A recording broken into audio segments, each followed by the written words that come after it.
Madame la Présidente, Monsieur le Ministre, Madame la Rapporteure,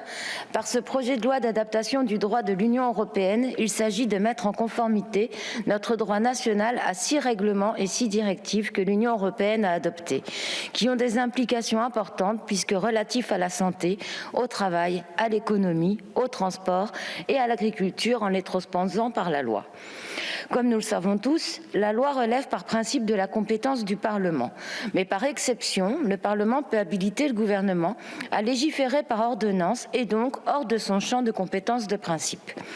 Nous ne sommes pas surpris, mais nous déplorons de voir qu'encore une fois, vous usez par ce projet de loi de façon excessive de cette possibilité qui vous est offerte et qui devrait rester exceptionnelle en intégrant ces nombreux articles visant à habiliter le gouvernement à légiférer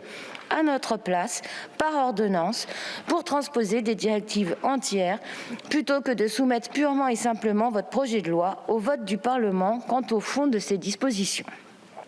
Le sort que vous avez réservé à l'article 8 de ce projet de loi en est une belle illustration.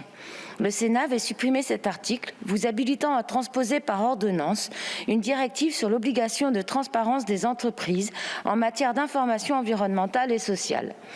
Cette directive, saluée par les associations et syndicats, contraint notamment les entreprises à réaliser un rapport de durabilité qui devra contenir un certain nombre d'informations sur les actions et impacts de l'entreprise en matière d'environnement, de mesures sociales et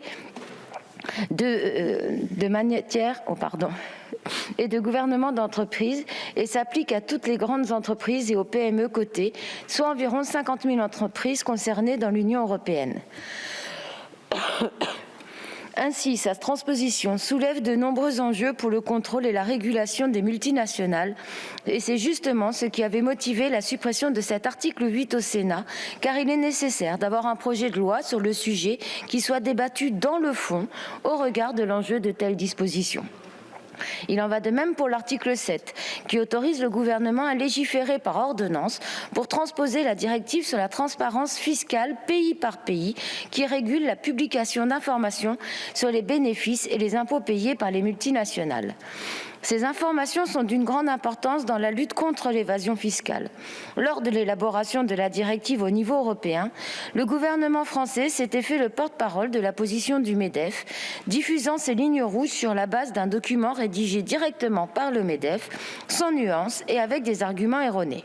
Le résultat a été une directive avec de faibles exigences de transparence fiscale, peu efficace pour lutter contre l'évasion fiscale des multinationales. Il existe par exemple une clause de sauvegarde qui permet aux multinationales de garder le droit de ne pas publier les informations qu'elles considèrent comme sensibles. Il conviendrait au contraire de connaître des activités des multinationales dans chacun des pays du monde et notamment dans l'intégralité des paradis fiscaux qui en sont exemptés par la directive actuelle.